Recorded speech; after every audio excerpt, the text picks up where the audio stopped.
တင်ကြည့်နေတဲ့ကျဲကသေပြီးသားဖြစ်ကောင်းဖြစ်နိုင်တယ်။ညနေကောင်းကင်ကိုကြည့်ပြီးကျဲရင်မြင်တဲ့အခါတကယ်တမ်းတင်ပါကိုမြင်နေတာလေ။တင်မြင်နေတဲ့ကျဲအောင်ဟာဒီနေ့ဒီအချိန်မှာထွက်တဲ့အလင်းအောင်မဟုတ်ပါဘူး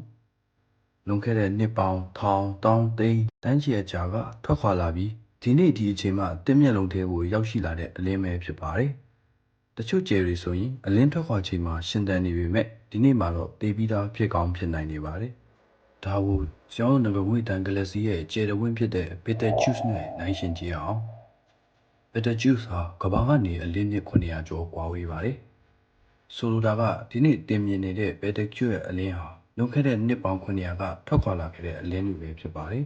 ။အဲ့ဒီအချိန်မြန်မာပြည်မှာဘရင်တွေအုပ်ချုပ်နေတဲ့အချိန်ဒီကျဲဟာအဲ့ဒီအလင်းကိုတင့်စီပေးဖို့ထွက်ခွာလာခဲ့ပါတယ်။ဒါထက်ထူးဆန်းတာထက်ရှိပါသေးတယ်။သိပ္ပံပညာရှင်တွေခန့်မှန်းချက်အရ Betelgeuse ဟာမကြာမီစူပါနိုဗာဖြစ်ပြီးပောက်ကွဲနိုင်တယ်လို့ဆိုပါတယ်။ဒါပေမဲ့တစ်ဖက်မှာကြည့်ရင် Betelgeuse ဟာဒီနေ့ပောက်ကွဲသွားပြီဆိုရင်တော့ကျွန်တော်တို့ဟာနှစ်ပေါင်း900ကျော်ကြာမှသိနိုင်မှာဖြစ်ပါတယ်။ဒါကြောင့်ဒီနေ့ညကောင်းကင်မှာတင်မြင်နေတဲ့ကျဲဟာရှင်နေသလားဆိုတာဘယ်သူမှမသိပါဘူး။ကျွန်တော်တို့ကောင်းကင်ကိုကြည့်တာဟာတကယ်တမ်းအတိတ်ကိုကြည့်နေတာပဲဖြစ်ပါတယ်